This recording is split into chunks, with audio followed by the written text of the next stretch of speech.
Interview. According to a new International Monetary Fund report, the number of registered mobile money agent outlets per 1,000 kilometers square in Nigeria increased to the highest level in 6 years. The report says that there were 1,618.6 outlets in 2022 compared to 680.9 in 2021, an increase of 137.7%. Additionally, there were 225.9 million mobile money accounts registered for every 1,000 adults, up from 191.0 as a proportion of GDP.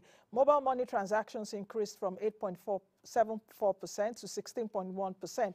My main inquiries next will center around how mobile money penetration has impacted financial inclusion since the CBN adopted the National Financial Inclusion Strategy in 2012. What are the challenges in this sector? My next guest is Dr. Obioha, the National Vice President of the Association of Mobile Money and Bank Agents in Nigeria.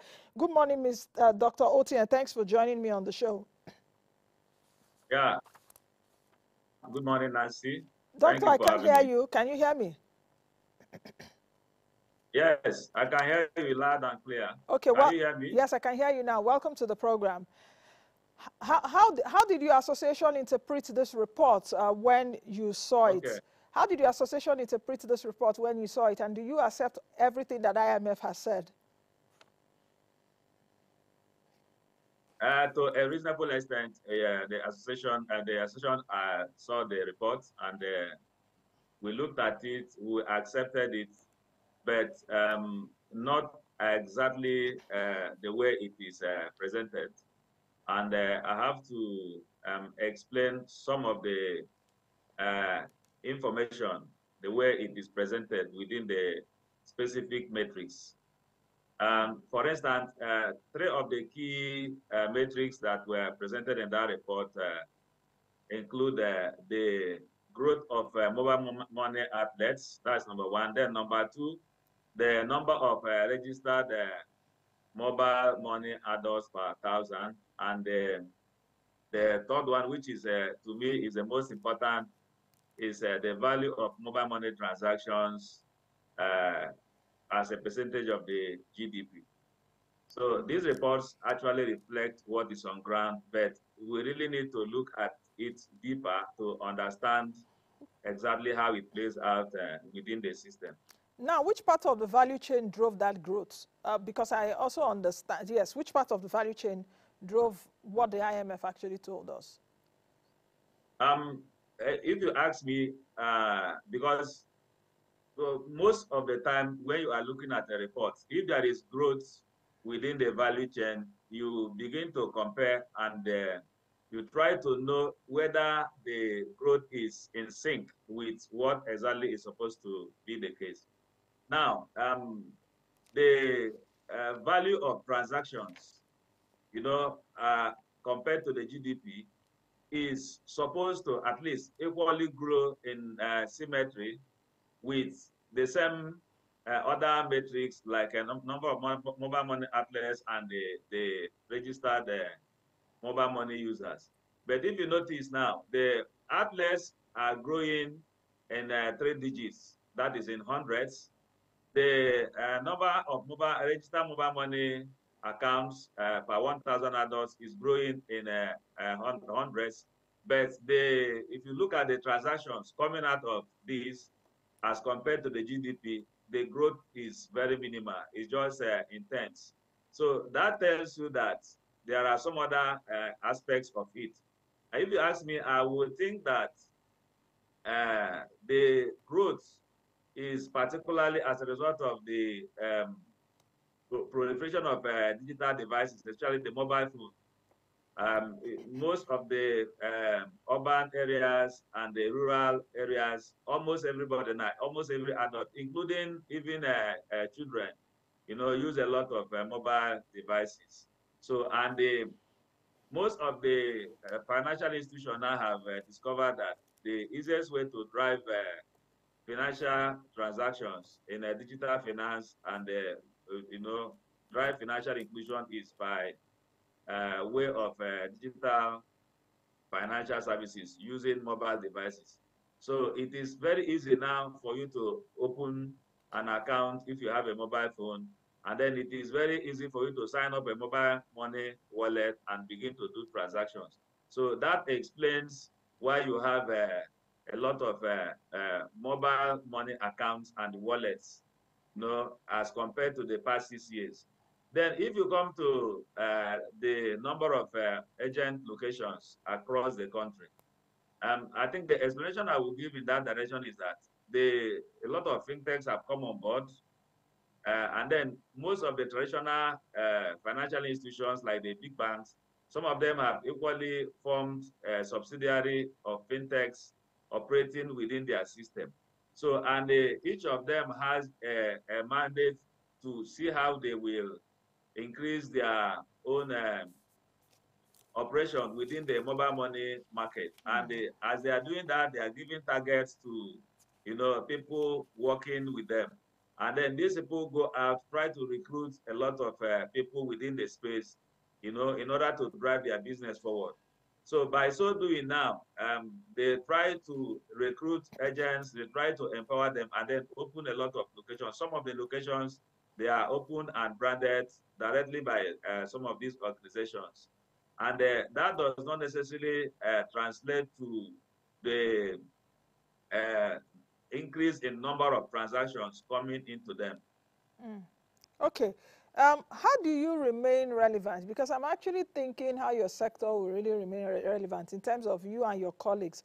How will you remain relevant in this evolving world of advancement and technology, especially of fintechs? I don't know how many years time may see, okay, even POS operators. Now, you may see a POS operator now. Within the next 1 year, 2 years, you may not see that POS operator within that space. We also agree that they've been able to advance financial inclusion. But how is your association really thinking about sustainability and relevance? If you check the CBN operational guideline for agency banking and the mobile money, you will notice that it's a well-worded document. Now, sometimes we take exception to people calling us POS agents, because that is, to me, I sometimes look at it as derogatory, because yeah. POS is just an equipment, one of the equipment that is used in the mobile money. What would you rather we call you? What would you rather we call you people? You call us agent bankers. Yeah, because that's what you are, actually. Yes. So how come POS operators just anyway could be from your people too, because you will put a signboard POS. So everybody POS, point of sale. At the advent of agency banking, one of the first significant equipment you notice that somebody is operating with is the POS. So that's why most of the time you hear people calling it POS, calling us POS agents. However, let me answer your question. We are looking at, trying to go more professional, and luckily for us, the government and some of the institutions are really helping us. CIBN has come in, NIPS has equally come in. So this certification program for agency bankers have come in.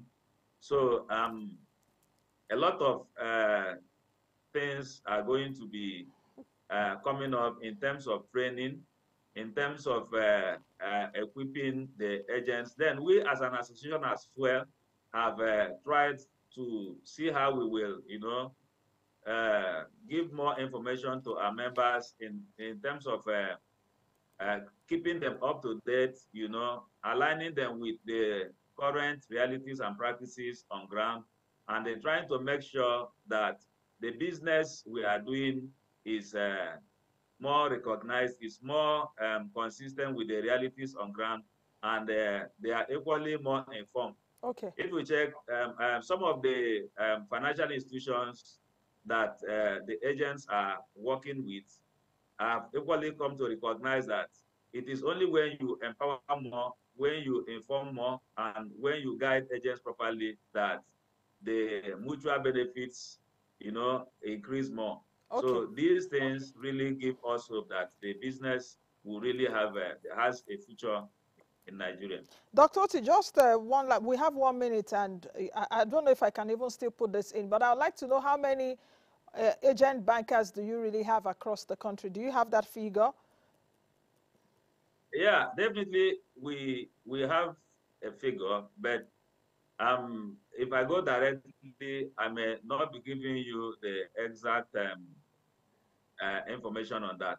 As an association, we have over uh, 500,000 members.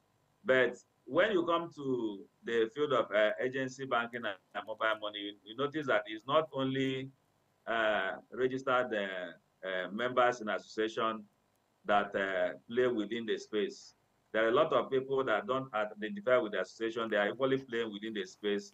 Then Okay. there are merchants who has an existing business, but they are only complementing what they are doing with agency banking. They are Okay. equally playing within the space. Okay. So generally, of course, if you notice, you agree with me that the kind of business where you tend to see so many people coming in to do their business is just agency Okay, banking. Dr. Oti, I think we have to leave it Almost at all this over the point. place. Dr. Oti, I think we have to leave it at this point. I will speak with you again soon because there are so many issues which I would have wanted us to look at. Issue about perhaps Naira scarcity, how much you're doing in terms of financial inclusion, talking about also the 4 pillars of the financial inclusion strategy, as well as even regulation in that sector. But that will be another day that I will take you up on it. Thank you very much for your time this Yes, morning.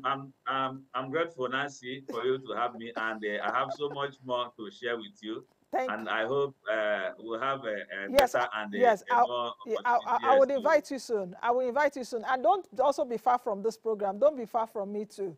Thank you very much No, for. I follow your programs, Oh, and oh. it's very, very, very interesting. Thank you. Thank you very much. So I'll Yes, speak with yes. you soon. Thank you very much.